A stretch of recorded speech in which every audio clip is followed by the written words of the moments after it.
Hello everyone, কেমন আছো সবাই? কি ভাবছো, রেডি হয়ে কোথায় যাচ্ছি? আসলে যাচ্ছিলাম কৃষ্ণনগরে, আমার মাসির বাড়ি। আর মামার বাড়িও বটে, কারণ মামা ওখানে থাকে। মাসির বাড়িতে ঢুকেই একটু হাওয়া খেতে ব্যালকনির দিকে আসলাম। আর এসে এত সুন্দর ব্যালকনি ভিউটা দেখলাম, জাস্ট ওয়াও। তারপরে একটু কেক খেয়ে নিলাম।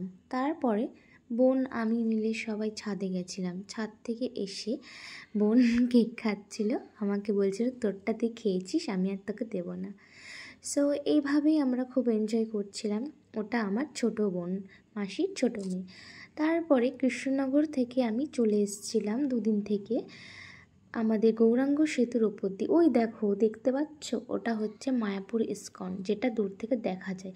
মোবাইলে আমি ততটাও শো করতে পারলাম না, কিন্তু আমি দেখতে পাচ্ছিলাম যে মায়াপুর ইস্কন মন্দির। তোমরাও একটু জুম করলে দেখতে পাবে। নদীর ওপর দিয়ে আমি যাচ্ছিলাম বাসে। আমি যখনই বাসে যাই জানলার ধারে বসি, কারণ আমার ভিউ দেখতে অনেকটা ভালো লাগে।